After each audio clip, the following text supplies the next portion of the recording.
Norway is a country situated in Northern Europe and is considered as one of 3 Scandinavian countries together with Sweden and Denmark. The total population of Norway is 5 million people, and Oslo is the capital. The people of Norway's roots stretch back to the Germanic tribes, and thus the Norwegian language shares some similarities to the English and German languages. Over time, Norway developed its own language called Old Norse, which is still spoken today in some parts of the country. Yes, Norwegians are Vikings, or at least they were before Olar the Holy gathered them as a nation around 1000 AD. The term Vikings refers to those who go into the fjords, while the majority of the people were farmers.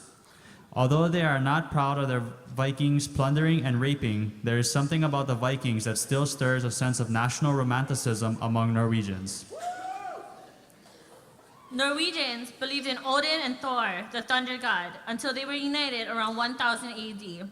At that time, Olav the Holy gathered them as one nation.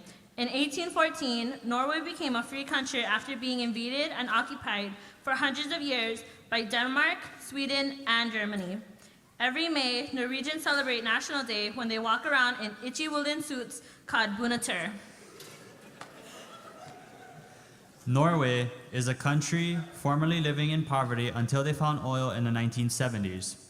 Norwegians take good care of the oil found in the country and live well on income made from oil, which gives them time to go skiing. Skiing is almost 6,000 years old, and Norwegians have done a lot of it.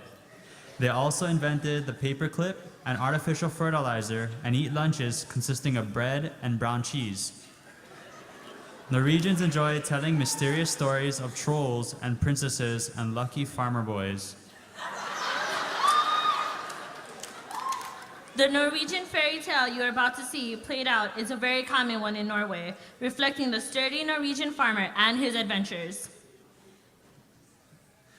Let's now welcome our group from Norway performing a classic Norwegian fairy tale.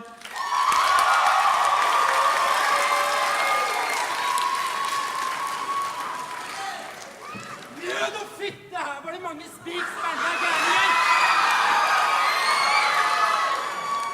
Hvor i alle dager er det jeg kommet til nå? Oh, sorry, I forgot. I set shore here in this faraway country. I forgot that I was not home by Thor's dining table in Oscar. Well, since I have you here, I might as well tell you a story.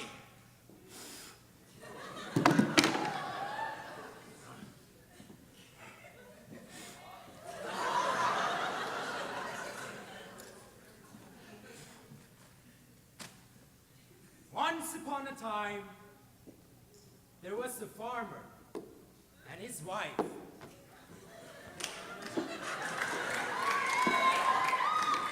And they had 3 sons.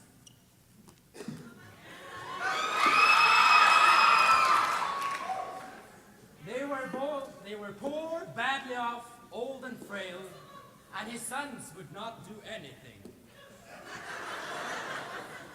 To the farm, there belonged a great rich forest, and the father wanted the boys to go to chop some woods so they could pay off some of their debt. And after some time, he finally got their mind set on it, and the eldest one was the first out the door.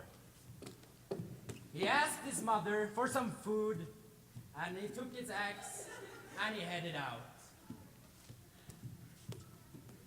When he had ventured far and deep into the mysterious woods, and he started to cut on a shaggy spruce, then he heard a loud thrumping, and he saw the trees move. And out came a big burly troll, and he said, "If you are chopping in my forest, I'll kill you."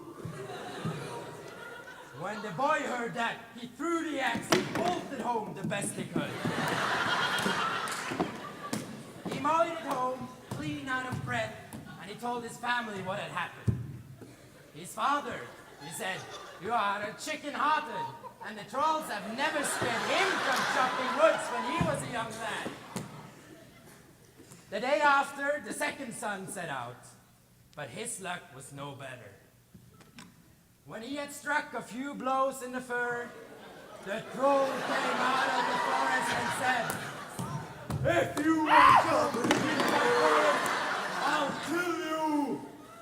The boy hardly dared to look at him, and he flung his axe and he took to his feet and bolted home. And his father was equally disappointed with the second son and reminded him that the trolls had never scared him when he was a young lad.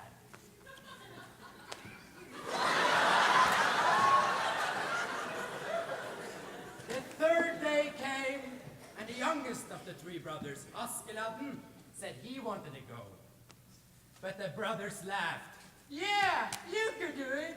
You haven't even set foot beyond the living room door." Askeladden said nothing more about it, but he simply asked his mother for a reasonable ration of food. The mother, however, had very little left. Only a lump of bread and a piece of cheese, which he put in his knapsack.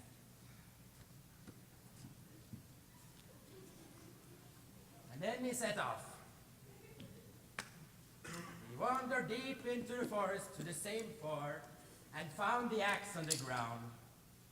He resumed his brother's work, and he chopped until the troll also came to him. If you are chopping in my forest, I'll kill you! But the boy was quick and agile, and he ran over to the cheese, and he squeezed it so the juices flew. And he said, "If you don't hold your tongue," he shouted at the troll, "I'll squeeze you as I squeeze the water out of this white rock."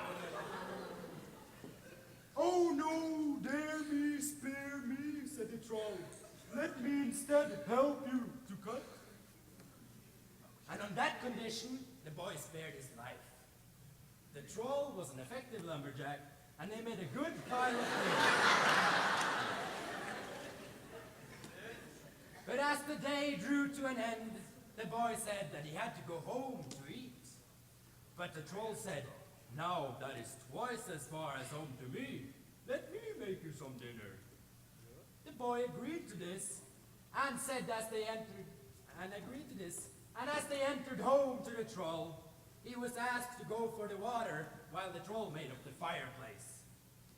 The boy looked in disbelief at the enormous iron buckets in which he was to collect the water, and he replied to the troll, "It's not worth bringing these insignificant thimbles. I'll bring the whole well in instead." The boy quickly replied, No, I need my well. Why don't you make up the fire and I'll bring in the water?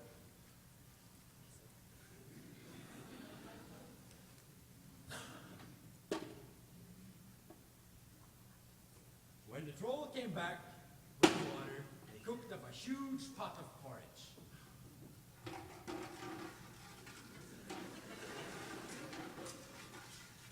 And when this was done, the boy said, "Would you, as me, like to have an eating contest?"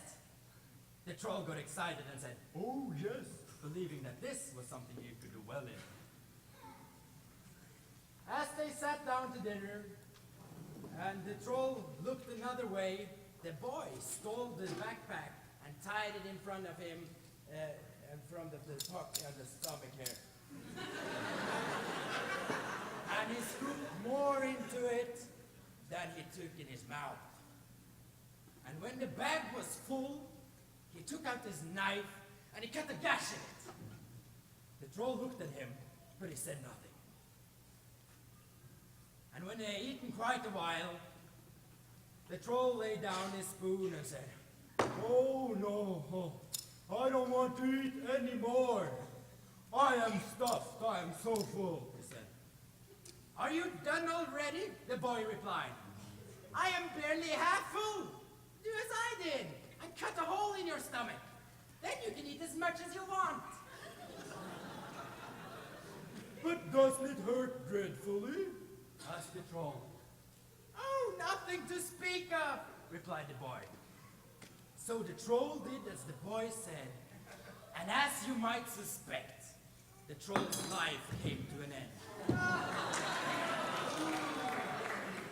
Then the boy took all the silver and gold he found in the mountain, and he went home. And with that, he could always pay off some of the debt.